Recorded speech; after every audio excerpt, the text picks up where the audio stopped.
Well, welcome, Chloe and Tessa. Or should I call you Miss Buerta and Miss Gibbons? No. Oh. Well, we're out of school. Yeah. Okay, so out of school hours. So you're on holiday. How does it feel? Very good. So school holidays now for a week? Is it your first holiday? Laughing, Chloe. This is why I wanted you. So people can see this person I have to deal with in my life. So this is my younger sister, everyone. This is going to happen. I think I kind of sabotaged this so that she could be here for some comic relief. But hello, Chloe. All right, so we've got two teachers here. We've got a grade 1, am I correct? And a grade 2. Yes. Okay, so we're going to ask some questions. You're on school holidays, the first one of the year, right? Mm. Is it being good? Yes. All right. So we're going to talk about some serious questions. We're going to talk about some light-hearted experiences because it is tough out there as teachers. And I think that is why I wanted to have you on here so we can talk about that. All right. So the first thing I'm going to ask, corporal punishment is still okay in schools? No, not. I mean, there are schools that still have it, but it's kind of hush-hush. And I mean, obviously it's been taken out of schools and it's illegal, but there are definitely still schools that do it. We actually have the parents actually telling us that we must hit the kids. Yeah, we've got, I mean, I feel like it's more grandparents in a sense, especially in the public sector, more kind of grandparents or caretakers that would say to us, you know, please hit my child. Not that we do, but like discipline them. Yeah, because that's the only form of discipline that they listen to or respond to. But overall, it's definitely, it's still kind of there, but not obviously. Yes, I mean, it's not allowed. It's not allowed. Definitely accepted or encouraged. Teachers are put pressure to discipline the kids. All right, because either parents, there's an absent parent, or both parents are working, and I think they've got maybe 4 kids at home, etc. Especially you get public and private. And I really want to make that important. Chloe, you work in public. You used to work in public, Tessa, but now you're in private. So we can also learn about the differences. But disciplining the kids at the school and those parents putting pressure on you to discipline their kids, and you dealing with 40 kids. I mean, Chloe, how many kids do you have in your class now? I have 40 kids in my class. And I would say a lot of the parents are alcoholics or they're druggies. Or they're working really late hours, so there's not enough time for them to discipline them. And unfortunately, the parents aren't educated enough to actually help the children with their homework. So the children have no supervision at home. They're playing in the streets. No structure, and they're playing in the streets till very late hours in the evening, and the parents just have no control whatsoever. Do parents pitch up for parent evening? And I'm talking both parents. I'm not talking one. I'm not talking the mother or just the father. I'm talking both. I feel like working in the public sector, they did. I don't feel like both parents. No, it was very rare that it was both parents. And I mean, for the children that were really struggling, their parents would never show up. Yes, it's always the ones that are really struggling. The kind of borderline kids, one of their parents would show up. But there's no education in why they need to be there and really kind of understanding, even if you meet with them, what they need to do. Doesn't that translate to the kid that their parents don't care? I mean, they didn't care enough to come, and they find out all their friends' parents came and my parent didn't. I think maybe later on when they're a little bit older, it would affect them. But at the age that we're dealing with, they don't really grasp it. Okay. They might understand it if we mention it in class, but I don't think. I don't think it hits them at that age yet. So me being a social worker in also public and private, I've also had to work a lot at schools in Cape Flats, in all areas, in Khayelitsha, etc. I wanted to know language barriers, cultural diversity, because, let's address the elephant in the room. We're all white. So we are going into schools we've got 11 languages in South Africa. You're going to have a lot of isiXhosa, especially in Cape Town, Cape Coloured, which is Afrikaans. And then you're going to get also a lot of non-South Africans. All right. Yes. So, Zimbabweans, I think you said quite a Congolese, which is French. I mean, Wow. Yeah. So tell me more about how you have culture sensitivity and how you've learned, even now with Ramadan, like the kids that can't eat and how you've got 40 kids, one poor person that needs to adapt to all of this. How do you do it? It's quite challenging. I feel like what the department expects of a person is almost impossible to reach. I feel the classes are completely overcrowded and you actually at the end of the day can't reach all of the learners' needs. You are aware and the kids are aware that they can't eat, but there's not much that you can do. It's not like you can go place them in a separate place. There's not enough teachers within the school. I also think in terms of, the language barrier that you were referring to, it's interesting because when I started teaching, my perception of kind of language barriers would be our isiXhosa children, and I thought that they would maybe have a better understanding of English than our foreigners, like our Congolese or our Zimbabwean Yes, that's a good point. But it's actually the complete opposite. I don't know what you found, but I found that the foreign children excelled way more than our local isiXhosa children and our Afrikaans-speaking children. And I think it's also those parents are definitely a lot more supportive. 100%, because they've been forced to come here to find work and to actually do something with their lives. Yeah. And it's an interesting thing to deal with. I must say, in terms of the fasting, in the private sector that I'm in, I have 12 kids in the class, and the children that are fasting are very respected in the class. It's something that I've learned to educate them on. The rest of the kids doing in the it, class, etc. I showed a video. As a teacher, you need to understand it so that the children understand. Well, you don't because have if to. there's I don't think you have to. I think it shows passion in your work and your empathy. You can just be there is teachers. Something actually our mom always said, Chloe, you have to do what you're passionate about. You have to do what you love, especially in the nurse, social work and teaching industry. You can't, and a lot of teachers have lost that passion with the hardships that they have. So no, they're not going to go out of their way. I'm sorry, to learn, different religions, cultural, different approaches and all of that. I disagree. So but they're going to have a lot of bullying. They're going to have a lot of kind of misunderstandings 100%. from peers because they haven't been taught, not necessarily taught. You don't need to teach the rest of the class, but you can explain it to them and educate them. Yes. And in that way, you also learn from it, and you can be more kind of 100%. empathetic. Class clowns. I learned in social work, class clowns is literally the first indicator that trouble at home because they're acting out. Yes, definitely. All right. Tell me about that. You've obviously had a few. I mean, out of the 40 kids that both of you, when you worked in public, that one kid that made it his or she's purpose, that learner that made it their daily point. You know how hard it is to be naughty?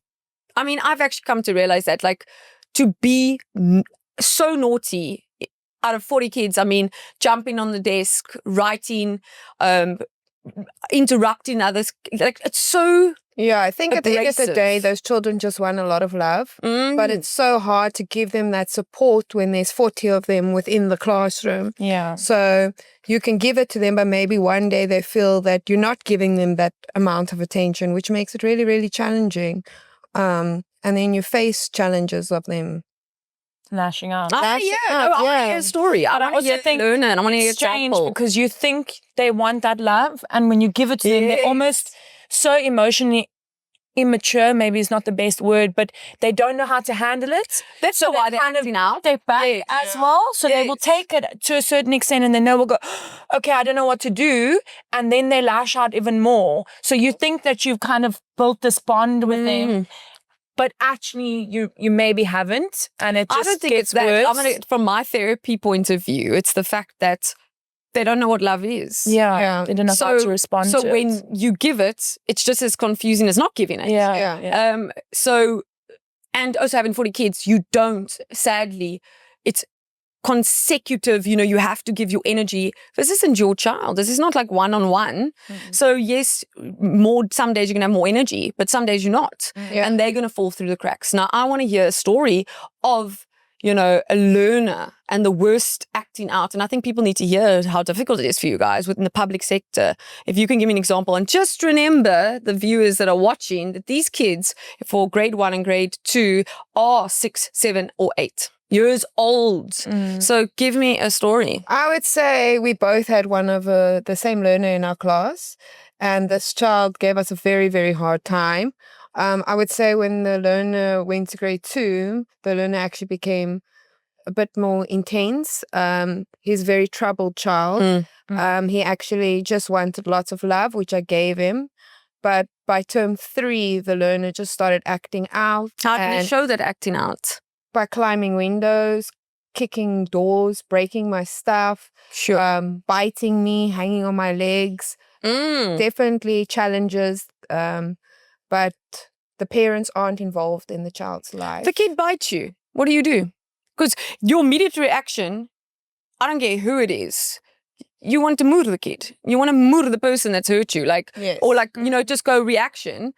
How have you trained yourself? I mean, this is not, you don't go to university and get trained, oh, a kid bites me. Now I must, okay, stay calm.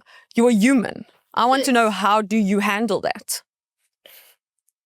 Yeah, I would say shout. I mean, I feel like I've damaged my vocal cords from screaming in but class. it's quite hard to shout at a child that's hanging and biting on you. They're just not letting go. But you must be so shocked. Yeah, it's a moment of shock. So then it's just getting the principal involved. But at the end of the day, if a child's in a no school fee school, it's very hard for the child to actually be expelled. So tell me about that. Kids getting expelled in public schools. Is it fair that a child that is causing havoc to other students' learning? So those learners actually, majority of them actually need to go to special school. But this is South Africa, so there's not enough the special schools. Are full. There's no space for them. It's a big waiting list. So a learner will be applied to go to special school, but it could take up to 4 or 5 years. They're already in intermediate phase and they're still on a waiting list. So the thing is, no school fee schools can't actually really expel a child. They can suspend a child, but at the end of the day, they're suspended. They're still playing in the street. Or staying outside school. They're actually better off in school, although it's not necessarily great for the teachers. And I feel other students, guys, they're there to learn. I also found this funny when I was working at schools and I had troubled kids. They would, rebel and they would skip school. But they'd be outside the school gates. Yeah. It's so aspirous and oh, look at me. They would come in their casual wear and they would jump over the school gate and walk around as if they want to be there. But then when they're at school, they refuse to be inside the classroom. It's so much more than that. It's not that they just refuse. A lot of these kids are the ones that are kind of falling through the gaps academically. And because, I remember, at school when I did maths, I hated maths and it was the worst subject for me to be in. So I would kind of do everything I could in my power to not be there, and I get that, you have to kind of as a teacher take a step back and go, this child is not coping academically. They don't know what's going on in the class. That's why they're acting out. That's why they're acting out. It's a cry for help. But how do you kind of make sure that you kind of need to get to them and the rest of the class. And I had 42 kids in my class for 2 years. It's impossible to kind of make sure that you are academically supporting them in some way, even if it's just coloring in or basic kind of academics, Keeping children back a year. Parents go, I don't want to do that because that means my kid will be ashamed, stereotyped, all of those things. How do you feel? So that's interesting. When I started teaching, I had a very different perception of that. I remember at school it was embarrassing. If you fail, oh my goodness. But I feel like it's changed as a teacher. I've learned that it's extremely beneficial for certain kids. I've seen children really grow after being in the class for an extra year. There's some that just never change and they're the same. Yeah. And the difficult behavior-wise, keeping a child back, it will not benefit them. Okay. But academically, there are certain children that it really does help, and they just need that extra year of support. Yes. Because there's no point of pushing the child onto the next grade because they're just going to struggle so much more. 100%. But in public schools, I've heard and I've seen myself that they're not going to encourage that. They just push. They just push the kids. Yeah, and the kids in the private sector, you encourage, talk to the parents and go, you know what, but at the more end of the beneficial. day, at government schools, you do encourage the children to stay behind. But at the end of the day, if there's 10 children that need to stay behind, you're getting another 40 children coming through. And there's not enough teachers at the end of the day to support all of them. You have to actually just push them. Yeah, and now with that's another when they fall through the cracks and drop out of school. And now with the whole thing of teachers losing their jobs, we're sitting with Tell me so about that. much Teachers losing jobs in South Africa since I think it was the budget speech. Let's talk about that. Yeah, so there was a whole bunch of contract teachers that needed to lose their jobs, and we were actually put in a position. We were the scary position. I remember. Very scary position, and at the end of the day, now we have more grade R learners at our school. So the grade 1 teachers are going to suffer. I mean, next year we're going to be sitting with about 50 learners in a class in grade 1. Is there no so point? Feel like the education, the department is failing us. 100, and I'm scared for the future. I always say education is power to the government and to the country, and keeping people uneducated is their power. So not having kids educated at this time, 30 years in democracy, is very scary. It's very scary that kids are still not getting educated and getting equipped in these, especially the low income communities. It's absolutely the less privileged poverty areas. We're going almost backwards. I mean, if you're telling me teachers are losing their jobs. But it's hard. There are so many children that need education, right? And every child has the right to an education. And I'm not saying that it's right. I could have lost my job. I was very fortunate that I was able to get a job in the private sector, because I would have been without a job. And I was the one person that was told, listen, you need to leave, But it's hard because there are so many children. But how are you do seeing schools getting fight built? I'm not. No, so I heard on the radio, I think it was Alan Windy who said once, I was listening to the radio one morning, and he was mentioning that there is a move to try and build more schools. Yeah. But how do you, where we were not seeing anything like that. But how can you be building more schools if you can't afford teachers? If that's cutting back with teachers, that doesn't make sense. Yes. And I mean, schools that have no school fees, I mean, it's for the teachers to raise funds, which should actually be going to teaching time. Yeah, but you take we Fridays, need to Saturdays. raise funds for the school to pay for these teachers. But these teachers aren't getting the correct amount of money for what they're doing. Teachers are underpaid. Yeah, because the demand of your work is getting higher. Yeah. 40 to 50 kids. Let's talk about grade 13. Ramaphosa's idea of grade 13. Kids aren't even getting to grade 10. I know, and I thought to myself, and what did he say? That we should stop schools for a year so that 2 years actually. Teachers can get more educated. I'm like, teachers aren't the problem. You study for 4 years. You are very educated. We just need more schools at this point of time. And more, I would say, if I was the president, I would say aftercare, every school, social worker, which is actually, I think, in the constitution or the law, that there should be a social worker in every police station and school, which is not. I mean, they say that there's a social worker allocated to the circuit, but I'm trying on that circuit. No, exactly. Trying to get the social worker to come to the school is you maybe see it twice a year. Joke. It's a joke. It's disturbing. So a grade 13 where kids are dropping out in grade 9, we just want them to get to matric. Yes. Number one. Number two, I mean, the whole idea, that you'd allocate money to re-educate the teachers for what, So grade 13 made no sense if that's the idea. Well, aftercare service, I think services where empower the kids, that it's a total separate unit, I think, within schools, for example, where they can go after school and have a total separate teacher, total separate department where they can do their homework, that be empowered, because you can't also do that. There's no ways. But that's the thing. That's what I noticed, and I'm now moving into the private sector. There's an aftercare and there's a teacher that Excellent. teaches them, you know, and they go home and they've done everything.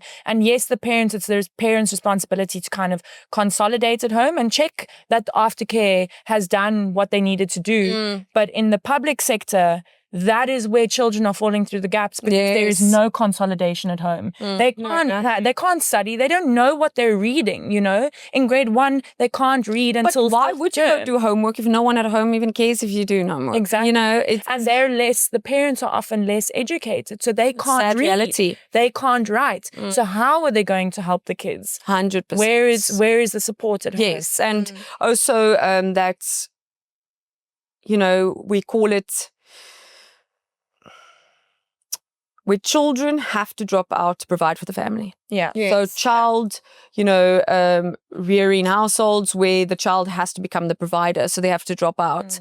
That also, I think, is a big problem, you know. And I know obviously in primary school you don't see it as much, but obviously maybe their brothers or sisters are picking them up and you're going, but aren't you 16? Why are you wearing work clothes, for example? You know, that's also a big reality that we are seeing. For sure. Okay, so sex in schools, sex orientation in schools. When is too young, too young? And I want to talk the difference between public schools and private schools. I want to talk about, you know, when we were in school in grade 6, which when we were 12, 13, that's when we talk about sex and we talk about, you know, penis, vagina, intercourse, how it works, the birds and the bees. 12 years old, and what I'm seeing with clients today in my social work industry, no, it's not a reality. It's too late. Yeah. Unfortunately, puberty started a lot younger now. So I would say learners from grade 2 and grade 3 are experiencing that. I think I've had some weird experiences. I would say it's actually like it can actually be a big cultural shock as well of what these learners, or also just with time with children having like technology and cell phones and the movies and stuff that they're watching and have access to. No one's looking at what they're watching. Looking at what they're watching. And the one day so they're watching porn, you'd say, in other words, not movies. Sometimes they access porn. It might not even be porn. It might just be a movie where they're having sex on the movie. But it should be PG 16 or 18. Yeah. You know what I've found, despite, you know, technology, I think that is a big thing at the moment, you know, that we're dealing with. I found working in the public sector and asking a lot of my kids how their living situation is. A lot of them sleep in the same beds as their parents. And there's so many siblings. Yes, so they are exposed all of it. The parents are having sex next to their child. And it's normal. So they come to school and they hump their friend and they don't understand it. So there's no education around it. They think that it's normal. And we can sit here and we can go, oh, how can they do that? This is beyond our understanding as someone that comes from white privilege, sharing a shack with 3 kids. 1 bedroom. And I've visited many, you know, homes, RDP houses, you know, rondavels, or you get your, I don't like to call it a shack because it's someone's home. Yes. But yes, there's a bed, a couch, if they are even able to afford that, 4 people in the bed, 2 people on the couch. That is the reality. Yeah. Oh, and yes, we could say maybe I'll put the kids outside while you have sex. You know, rather than saying what should be, this is the reality. Yeah. You know, so what are we doing in the schools to deal with that reality? It's so easy to go now, you know, people and viewers are going to go, oh, how can someone do that? No. It's happening. So don't you think educating the learners at a young age so they know, and I know it's just actually even crazy to say that mom and dad, you know, that's sex, that's what's happening. It's between 2 people that love each other. And yes, it's not right as a child to be, you know, if you want to maybe leave the bed or something. They need to be educated on what's right and what's wrong. Because how do you, I wouldn't know where to start. I mean, I've had conversations with my grade 1 kids and they understand what their parents are doing. They understand that they were born from a male and a female coming together, you know. They understand that concept, but I wouldn't know how to educate a grade 1 child. What terms to use, how do you tell them, you know, that is reserved. I feel like educators should be informed on how we could educate the learners. If anything, get taught on that. How to avoid these learners acting out and doing things and not really understanding stuff. Yeah. It needs to actually, at the end of the day, in my belief, be addressed. Yeah, 100%.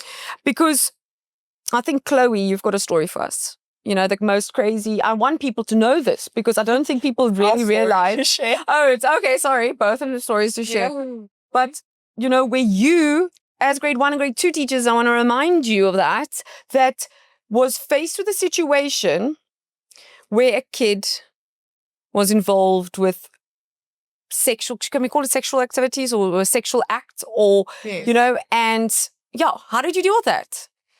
So I would say it was definitely a challenge. I never thought a foundation phase teacher would be dealing with stuff like this. So they always take you by surprise, I would say.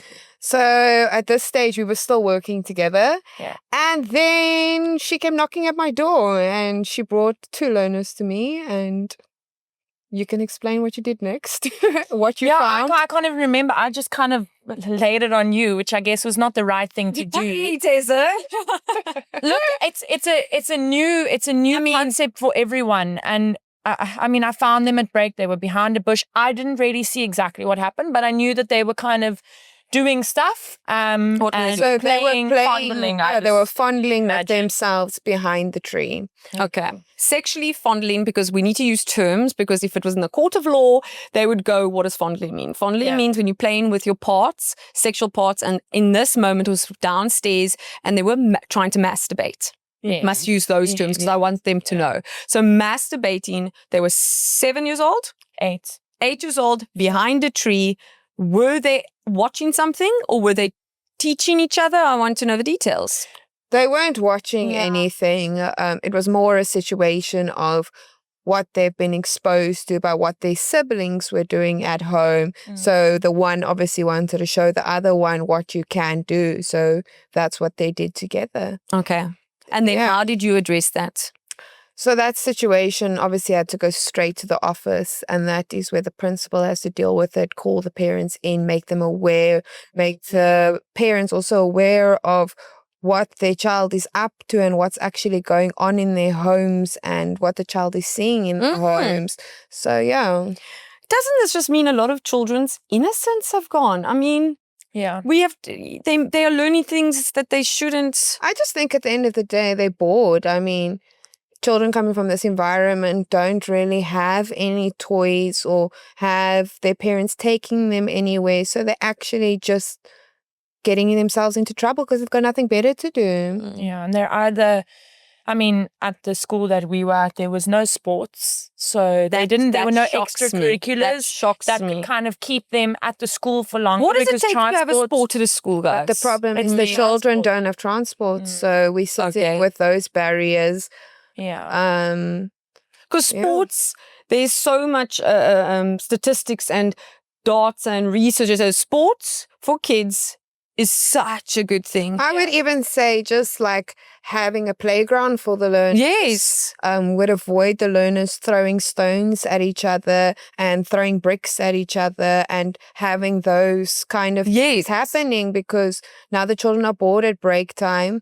Or they finish school, unfortunately doesn't have funds to build a playground for the learners. So those are things that we're facing, you know. So it's going to be even harder now. We must raise funds. And instead of, for example, getting new stuff for like a jungle gym, we have to now pay for a new teacher. So that's been put on each school's shoulders. The financial, the government isn't supporting you in that way. You know, they give what they supposedly can, and now you need to make a way, and that is crazy.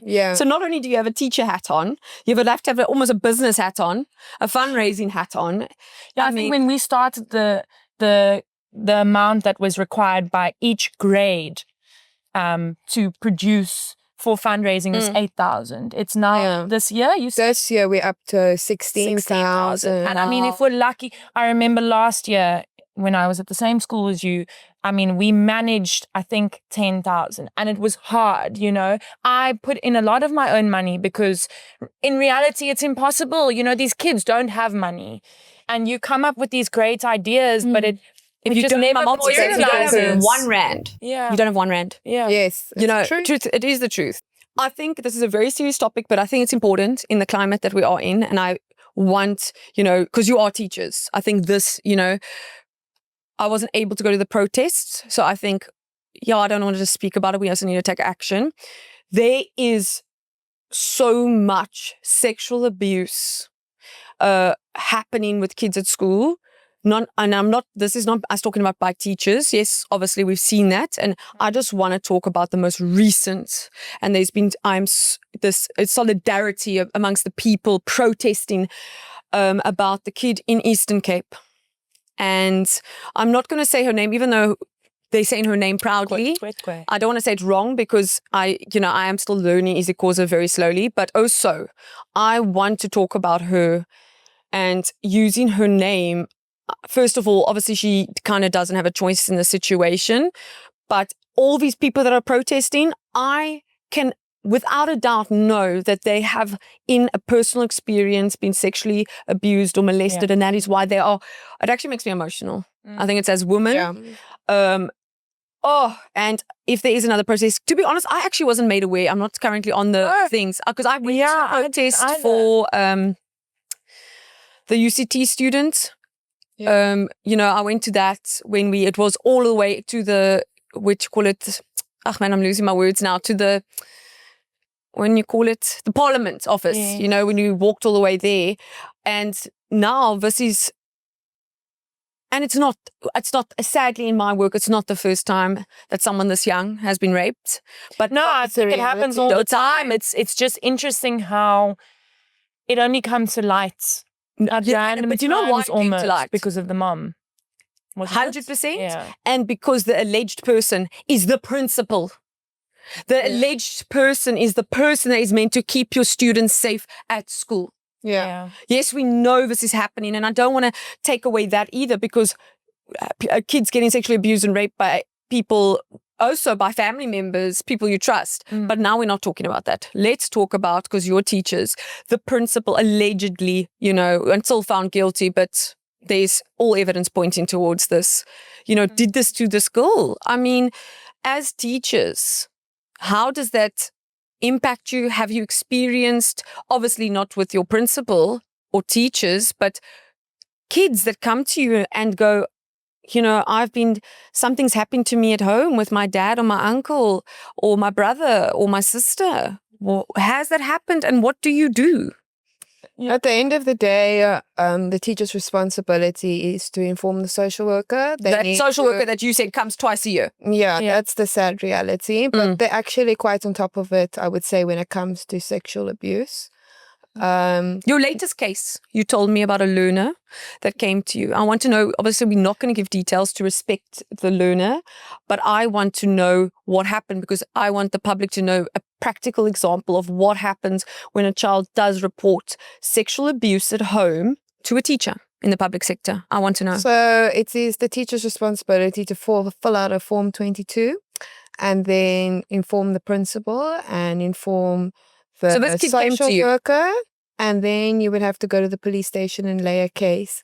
And then it is up to the social worker to then deal with it, because it is not our responsibility to deal with the parents. And that must be hard. Yeah. To compartmentalize, to separate, because this kid came to you with vulnerability. Am I correct? Yes. Yes. So you never know, is it the right way? Am I going the right way? Say no, you get the child in trouble, but you need to support the child. And it's difficult. And sometimes the child doesn't want you to say anything to the parents. So you're stuck in this catch-22 of breaking this child's trust. But even though you're not breaking it, you're just going to the police. You just still stress if things may go wrong. Yeah, sure. And I think, and it's interesting because that specific learner was in my class as well. Yeah. So it's kind of, we've seen her develop, and we've seen she's always been a troubled child, and maybe this was why she was troubled. Yes, it could have been happening in my class, but I don't feel like they at that age aren't ready to share. Or it could have been the beginning stages. The grooming, getting molested, and just being touched inappropriately. I think the person laying in the bed. Just definitely look out for the warning signs. But I think sometimes parents are in denial And Even I though think they we see it, need to 'cause- accept the reality that it's the people closest to us. Yeah. Yes, That's the definitely. 90% of my clients, 90% of my clients have been sexually molested or raped by someone they know. No, it's always the It's person that's not the something I've closest read, to you. it is factual. Yeah. And I'm talking men and women. And we also need to address the fact that it's not just women that this is happening to, or children. Yeah. This is also boys, you know? Yes. And they even feel more ashamed because now there's a case actually in America where this teacher was now accused of raping a student. She was 30 and he was 15 at the time. And the fact is, saw comments them going, "Oh, why didn't I have teachers that good looking?" Yeah. You know, the boys, roles- you know, yes, when the role is all changed, reversed. It's And it's strange. And it's not acceptable at the end of the day. Yeah. So what's happening, and I hope there gets justice. But if this principal, which is likely guilty, but when he's found guilty, he goes to jail, continues. And this is my problem with sexual assault. There's something so different to me when it comes to murder. You got premeditated, you got murder of passion, and I'm not condoning that. There is nothing in this world for rape. I can't. For rape, Yeah, there because is it's a very evil thing. It's like a way of, you're going to get away with it. It's taking It's someone's power. power and their voice. It's not. Yeah, it's almost now become a culture, something that's just really accepted, and it's just normal. I think that's just like abuse in general, like physical abuse as well. It's the person does it, but it's that continuation of, okay, they know that you'll forgive them. They know that they can continue doing this thing over and over. So I've had multiple clients which, if they are listening to this and they feel comfortable of coming on the show about rape, being a rape victim, and they don't want their face to be shown, I really want people to listen and hear that it happens to so many people. There's someone else said it happens every 2 seconds in South Africa. Yeah. And that is every voice at those protests. Something's happened to them. I've seen it. And I think, now, okay, this principal, goes to jail, then can continue raping people there. And that's my problem. I think castration is something we need to look at in this country. There is no fear when it comes to prison because they'll just continue the act there. I think prison and castration. No, both. No, both. Chemical castration. I think, is it enough justice? Is there enough fear? Because right now, yes, the principal goes to prison and that's it. And he continues his acts there. But the scary thing is, yes, the principal goes to prison, and what about the school? How do we know that it's not going to continue at the school, or that they're not because other teachers that are if the involved principal in was this? doing it, nothing surprises me. Nothing. You can tell me anything. Yeah. There might have been a little cult going on there, amongst the teachers. And that is the reality we're sitting in. So why aren't our systems protecting and creating? I think in this country right now with our correctional services, there's no fear. Prison's a lack place. I mean, I get food and a bed, and I can continue my gang activity and my rankings and etc. Yeah, they live better lives in prison. They get 3 meals a day. I've had clients that have openly admitted that they have committed a crime on purpose to go to jail. Yeah. So there needs to be fear, and fear is installed any man. And as a woman do molest and rape, but statistically it is more men. A man's manlyhood being taken away, and the fear of that. Yeah, we'll definitely stop it. So, or not stop less. it, at least slow it down. Or less, because nothing else is stopping them from doing it. Fear of prison isn't. Godly I think some people religion have isn't. that mentality, though, they'll never be caught. Yes. So. And I also want to make this very clear. When it comes to rape and accusations of rape, do not think I am naive to think, and for the male listeners listening here, that there can't be false accusations. I do think that just as much as someone should be jailed for false accusations, or for rape, false accusations need to go to prison. Yeah. They need to go to court. This is not something to be taken lightly of. Yeah. And I especially think if there's been 2 proven cases of rape, immediate castration. Yeah. Yes. And a prison time. But, the list can go on, and I don't want us people to think that a man can't get abused or raped. not the case. I've got many clients that are recovering addicts and opened up to me only after the 10th session that they were either gang raped, that they were, whether it was through initiation or in growing up. So yeah, we can go on for days. I'm very passionate about it. I want to say to you ladies, being teachers in South Africa with such a difficult climate for such a noble work that you do, honestly, being a social worker myself, I see the teacher. I've got so much respect for you guys. I don't know how the hell you do it. Currently, I know both of you don't have kids. And if you I don't know if that stopped you from thinking about having kids. 100%. 100%. I feel like my view has changed. Working in the public sector for 4 years definitely made me question whether it was something I wanted and whether I could potentially have the capacity to actually look after someone at home. You have no energy when you get home. Absolutely none. Every day I could barely function, like feed myself, I must feed now a child. It's changed now, and I'm not saying that the public sector, the private sector is because you engaged, Tessa. Recently engaged. It helps, but I think my view on children and just having the capacity is your the child maternal has instincts changed. kicking in? Is it like no? I mean, I've always wanted to have kids. There was always an idea. But Chloe, you growing up with you wanted 8. Where's that number now? I always wanted 8 children.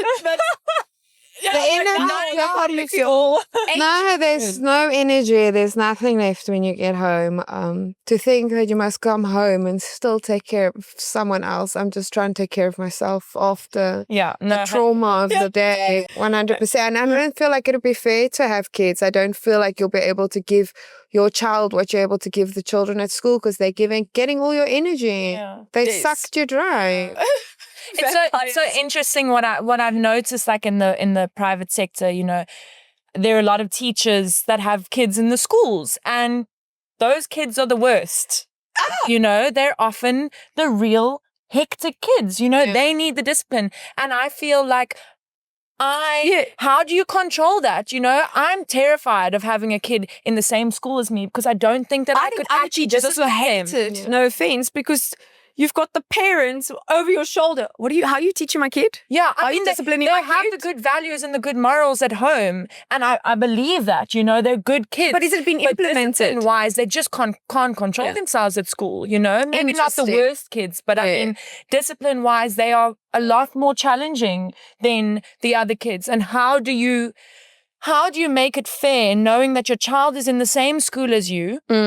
And creating that kind of boundary. With the teacher, not being mommy. And that favoritism. Yeah, it's hard. All right. How has being a teacher, both public and private, because it's both hectic, has it impacted your friendships and intimate relationships? I would say with an intimate relationship, it makes it very challenging because you get home and you just want quiet.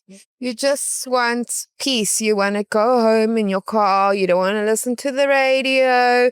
You want to climb into bed, and you actually just need 2 hours. Don't touch me. Don't speak to me. Leave me alone. Pure quietness. So I think it definitely affects the relationship because I feel like people undermine teachers. So it's kind of but you were just looking after some kids today. You weren't really doing anything. I don't understand why you don't have much energy. But they don't realize how much energy it takes. I think with friendships, well, I feel like I'm blessed because I worked with my friends. So it's definitely easy to have friends that what you trying to say is understand it. They understand. Yes. Where your partner is in different work environments. Yes. They don't work in the same thing. So they don't understand. Really can't understand. Let them spend a day in a class with the 25 teacher. What must I do? What must I do? And I mean, I have 2 kids in my class, and it is still the same. It's the same energy that you have to give out, Because we have to make all those decisions in one day. So when you get home and you now need to make a meal, what we must eat, because I don't know. I make decisions the whole day. Exactly. So it has been challenging. Yeah, for sure. Very challenging. You have to kind of take a step back and and explain things. And it's hard because I can't say that I know exactly what my fiance does at work, and I'm not disregarding we should what do he job does. swaps for the day. I think it'll be some understanding. 100%. I've said to clients before, after like 10, 15 years, say now you were a stay-at-home mom, the appreciation, gratitude for each other gets questioned. Yeah. Oh, she stays at home and looks after the kids. Her job can't be that bad. And then she goes, oh, but he gets to go to work and not look after the kids, you know? Yeah. And I sometimes go, oh, if I could be, a little puppeteer and social experiment, let's, just for the day, put each other in each other's shoes to reappreciate each other. One day a year where you and your partner can swap jobs for the day. I think it'll save a lot of marriages. Save a lot of relationships. Yeah, miscommunication. There's a lot of misunderstandings when it comes to kind of how like our cup is empty, Yes. how to fill our cup. I find myself turning the radio off when I get into the car. Like, I don't want to hear. They call it, what do you call it when you like, I'm overstimulated? Yeah. You just want to take off your clothes, you take off your bra, you take off everything when you get home. Yeah. I think leave me alone. The image that you paint when you are studying, teaching is completely different to the real world of what teaching's like. You know what I mean? So yes, it is a bit of a shock. And do you think if you guys didn't have passion in this, do you think you would have lasted this long? No. I mean, I questioned my passion in the 4 years that I worked in a public school. I was unhappy. We had moments we cried. We've had really hard moments, and I think it's then where you're like, I know in every career, it's like you're getting emotional. Yeah, it is. It's the reality. I mean, you question your life a lot of the time. In any career, you're gonna go, is this what I want to do? But it's hard to kind of live, to function as a human being. You have weekends and it feels like it's a day or like a few hours, and then you go back to school and you wake up and you're like, oh, is this really what I want to do forever? But then you get people that are like, but you get all the holidays. Yes. Oh, yeah. Don't come at me. Don't come at me about that is the worst thing someone can say to you. Yeah. And I'm like, you know what I would hate to be as a teacher? Having holidays the same time as my kids that are on holidays. Yeah. Yes. Everything is more expensive. They're all over. If I have to go now, I'm going to spoil myself and go book myself in a, like a place, go away, go camping. There's one of my kids. One of my kids, school. Yeah. So it is, I can imagine. No, I don't think, unless someone has been put in your shoes, and that's with any job. I mean, anything in life, don't come at me. Yeah, but I feel that with schools, when that 11 or 10 weeks are done, the kids are done. There's nothing more going on in their brains. Yeah. And the teachers are tired. It's not like the holidays there for the fun of it. It's actually needed to recover. Yeah, from both parts. And it's crazy because your brain does not switch off. Yeah. Like this week that we've had off, I'm already thinking about what I have to do next week. You're thinking about the kids. You're thinking about the planning. You're always thinking about work. You never switch off. You actually do have homework. Yeah, 100%. Yes. It never ends. No one talks about that. I know, like when I was living with you, Chloe, you'd come home and have to plan for a class. I'm like, but work's done. And you're like, no. I have to plan something for the next day. Yeah, all the prep, all the resources. I want to hear most embarrassing moment as a teacher where, you know what, you're so stressed. We call it like a blonde moment and whoopsie doopsie that, you meant to put on your best act in front of these children. I'm responsible. I've got it together. Chloe, you go first. Oh, she's going to tell me about mine. Okay, go. I don't know. I would say I've had a few embarrassing. Okay, who wants to go first? Tessa, you? No, I don't feel like I've had like, in terms of like everyone seeing it, very embarrassing. Yeah, so I was put on MC duty for one of our, what was it, an award ceremony or something? But unfortunately she can't sing, so... Yeah, clearly I can't. So we had to do the school song, right? And one of our colleagues normally does it. She's great at singing. She's like A game always, but she just refused. So we had to do it. And my colleague and I were standing next to each other and she was watching from the sidelines. And obviously, I mean, she is not much of a public speaker. at all. No. And I find myself managing, everyone tells me how confident I am. I die of anxiety, but I managed to kind of pass looking okay. Like I said, putting that act forward. Yes, and we had to do the school song. Same. And I, standing looking at a mic, you can't hear necessarily how you sound to the rest I heard. of the school. Can we get even a little bit of a snippet? No, you're crazy. There was no video, but I had to sing with Why don't you Connie. start with the anthem there? Okay, so not good. No, so it was really bad, and she laughed, and I looked at her, and then I that's got obviously a bit embarrassed, and I done. kind of took a step back and realized that everyone could hear my horrible singing. No, when I tell you it was like off tune, I couldn't even look at it. It was, I had to go the other direction. So that was probably it. No one else really commented on it. It was just her, but I'm still commenting on it. yeah, no, it's never. Chloe, we're going to hear yours now. So, Chloe, your most embarrassing moment as a teacher, where you had to be put together, but you because you need to act like you are put together. What you said, I think I've had a few. Every time you're asked to speak. Yeah. I think also one of the, for me, it was embarrassing. And that's the thing, I was sitting in class and we were eating lunch.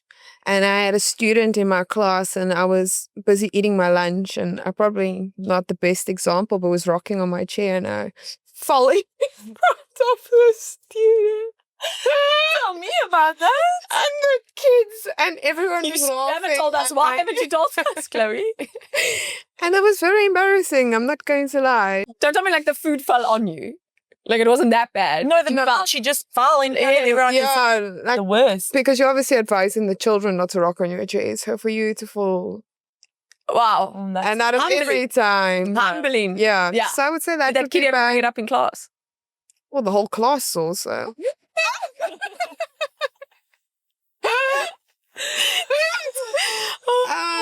Okay. Yeah, Oh, and yeah. I think just public speaking in general. You've come a long way though. I feel like Yeah. the principals really kind of put you out of your comfort zone and you've learned to kind of manage it a lot better. And it is hard because no one teaches you that when you study. No one teaches you to MC a whole event and nothing is planned in a public school. There's no roster, you get it on the day. This is what you need to say. And you wing it. And these parents are like, I don't care what you say. I just want to see my kid on the stage. Like they don't actually give a damn. But you still give it a. But you give a damn. If you want to present yourself like properly and appropriately. Yes. And it's terrifying, it's scary. I feel like you're thinking of another embarrassing moment, Chloe. Yeah, I'm Okay, go. sitting there Teacher, thinking, come, embarrassing moment. I want to hear.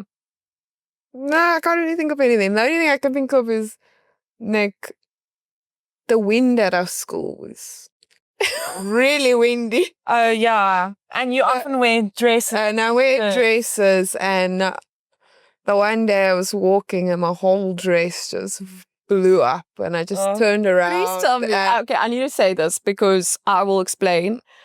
And I'm obviously not going to mention names, but my sister, who's a teacher, her phone was stolen by one of her learners. She was in my class before and she wasn't that bad. So how this happened, and Chloe can give details, but you were in class and then your phone went missing. Yes, I was actually in quite a rush. It's always when you're in a rush, eh? So I had to head off to the doctor and was in a rush, and I left my phone on the table, and this child who was meant to be like a teacher's pet decided that she's going to rob me. So she made She was me... supposed to clean the class, eh? Yeah. So That's the problem. Then Well, she offered to clean the class. Let's put that out there. Don't force them to clean. And she made me search for a good 40 minutes. I looked What did everywhere. you need to help you? And she was with you, hey? No. She was. Oh, it was a friend, yeah. And luckily for Apple Watch, I decided To play detective. I'm gonna play detective, and I saw my phone looking like was this. in the back streets. I said, "No, there's no way. And she ended up just throwing my phone in the bush. But In the community, we can't give names. In yeah. the bloody community on a she field. blamed it on another learner. And then the Tell me how you funniest, found out. funniest part is like I went home and I was going through my photos, and I actually found like a 6-minute journey 6 minutes. Was it 6 minutes? 6 minutes of the journey of my cell phone in her bag the whole way. Then it was like a 6-second one where it went quickly past her face, but the detective in me went slowly back and I caught her red-handed. And the audacity of stealing. Double chin. Yeah. From the bottom. The audacity of stealing someone's phone, but then like So this still is the taking struggle photos of of yourself. public sector teaching. Yeah. Having your phone stolen by a student, hustling for it back by going into the fields of the community, and having to play your own detective. And her Yeah. be there and deny it. Yes. And Yeah. still having that kid in class. Yeah, for the rest look of the at year. that- This is the that's beginning you. of the year. So Can you look have at to that deal child in with the it. face anymore? Have she hurt you? I would say You're getting better. I'm getting there. Okay. All right. I Okay. love it. I want to end it there. Thank you so much.